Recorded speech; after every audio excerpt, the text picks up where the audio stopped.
As you guys know, on this channel, I like to dive into the backstory of Call of Duty games, diving into the campaign, the multiplayer, spec ops, things along those lines, looking at the overall story and piecing it together. But ever since the launch of Warzone, there's kind of been a little bit of a hole missing. Unanswered questions that I couldn't quite put together to figure out what is the overall story of Warzone.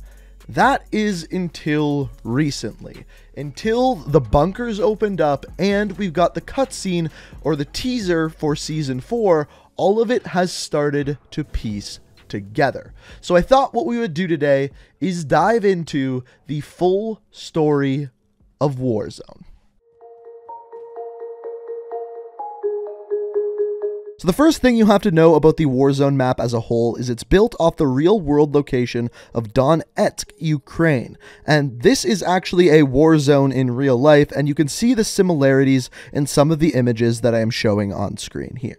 This doesn't really play too much into the story, but it's important to know that for a little background information. Now, in my opinion, the coolest part about the Warzone story is that it actually begins well before Warzone was even announced, released, or anything at all. It all starts at the end of the Modern Warfare campaign. Enjoy the tea, then. Zakhaev wants Barkov's throne. I almost buried him in Pripyat with Macmillan. That was the father. This is the son, Victor. Lovely family. They're big fans of Hadir's. Well, that would explain why he's still alive. So at the end of the campaign, we find out through Kate Laswell that with the death of Roman Barkov, a power vacuum appeared and someone is trying to take his throne. That person is known as Victor Zakhaev, a character that we know from Call of Duty 4. Now, this is further pushed forward in the post-cutscene scene of Modern Warfare that is kind of the teaser for the Spec Ops story. Нет. Нет. Умоляю. Пожалуйста.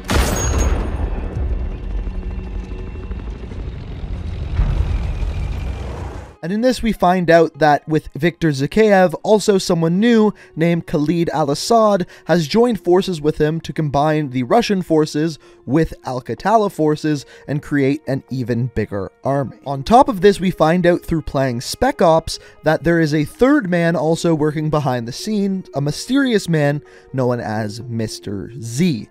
Now, we know that this Mr. Z is none other than Imran Zakhaev from previous Call of Duty games, but it's a character we really hadn't heard much about until the Season 4 teaser, which we'll dive into in a little bit. So the good guys, their response to this was to make a task force with a combination of Allegiance and Coalition soldiers that was to be called Armistice. They send these guys into Verdansk and try to take out the Al-Qatala and Russian forces that are trying to take over the area. A pretty good plan, right? Well, this is where we get into Season 1, 2, 3, and 4, and it completely changes what is happening in this story. Kamarov, AQ Hilo in my sights. Take it down. Roger. Stand by. So in this trailer, we see two soldiers, one in the Allegiance, who is Nikto, and one in the Coalition, who is Mara. And they end up getting into a gunfight over the downed helicopter, which was containing gas. Now, this is contrary to what we're supposed to believe about the Allegiance and Coalition supposedly working together under the banner of Armistice. As we can see, they are very, very clearly not working together. And then at the end of the cutscene, we see that Al Asad has been watching the whole thing and just letting it happen. Al Asad follows this up by saying, "Don't worry about the helicopter, we got a plenty of more gas." And of course, the scenery that we're seeing here is TV station or broadcast as we see it in Warzone. Keep in mind, this trailer came out before anyone had any idea that Warzone was even going to be released at all. Then we have Season 2 with the appearance of Ghost. This is a really important line here, so pay attention.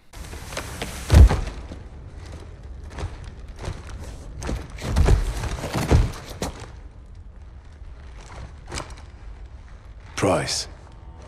Something's wrong in Verdansk. They're targeting their own. We need to find out why. Send fighters I can trust. So there are a couple of important things there. First of all, the big question, why are the Allegiance and Coalition soldiers attacking each other? And then Ghost asks for some soldiers or operators that he can trust. That way they can figure out what's going on here. After this, we then get our first look at the Warzone map, and on top of that, the gas moving in the background, which ties the Season 1 and 2 cutscenes together, of course because of that gas that Al Asad was talking about in Season 1. Moving forward to Season 3, this is when things started to make sense. Keep in mind that this is now after the release of Warzone.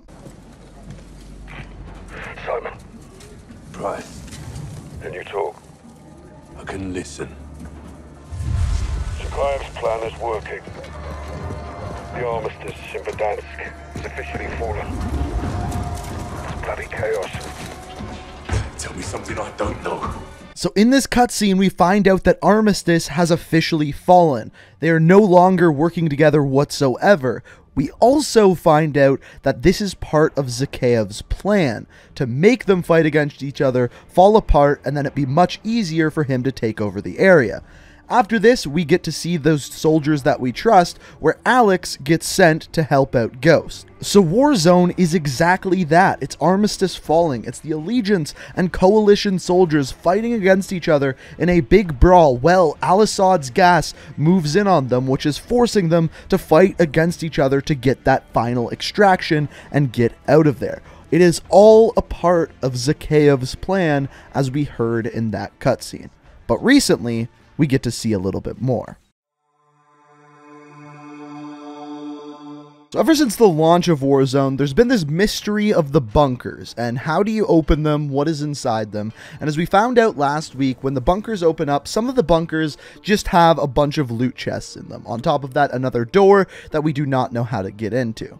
However, there's a secret 11th, or technically 12th bunker that you can get into. It's labeled as bunker number 11, and when you go into this bunker, this one is a little bit different.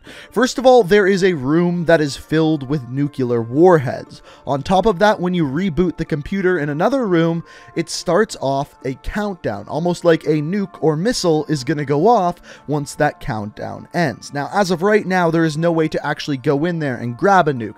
There is no way to actually launch them or complete the launch sequence.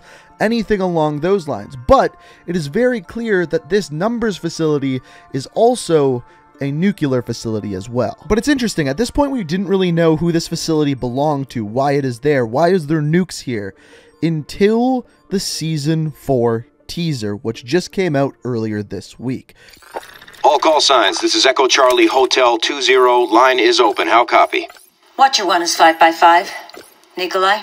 Yes, Laswell. Good to hear your voice. SIGINT suggests target Denver scheduled a priority call with an unknown. Let's go live. Can you hear me? Yes, I can. I have a delivery for you. So in this trailer, we find out some pretty interesting things. First of all, we know that Captain Price is coming back as the next big operator within Season 4. We also find out that, of course, Al Asad and Viktor Zakhaev are working together. But we also find out down in the bottom right that the other person in this call is Imran Zakhaev, which of course is important to see that all of them are working together. Now, something you may have missed is in the background, when they first introduce Viktor Zakhaev, it actually zooms in and shows that he is actually in Bunker 11, which would lead us to believe that he is the one in control of the nukes. And this gets even more interesting when you specifically listen to one of the lines that Viktor Zakhaev says in this teaser. The opposition is moving new ornaments into territory, Victor. Good. Let them. Now, why would Victor be happy with more weapons and more troops coming into the area that they are fighting over? Well, the only thing that makes sense is if he has a plan to eliminate them all in one foul swoop, possibly with nukes. This is actually something we saw before back in Call of Duty 4 when the nuke goes off killing 30,000 American soldiers. So, we may see a little repeat of Call of Duty 4, but this time in Verdansk. But ladies and gentlemen, that is the full story of Warzone thus far. Now, this is a story that's constantly being added to. It's a story that began at the end of the Modern Warfare campaign, went into Spec Ops, and now is the overarching story for Warzone. So as more is added, as we get more cutscenes, of course, I will keep you guys updated on the story. So if you like what you see here, want to stay updated, the best way to do so is by hitting that subscribe button, turning notifications on. If you enjoyed this video, it is always appreciated if you hit that like button. And as always, let me know what you think down in the comments below. But guys, I hope you enjoyed the video. Thank you so much for watching, and until next time. Peace out. We are reaching for the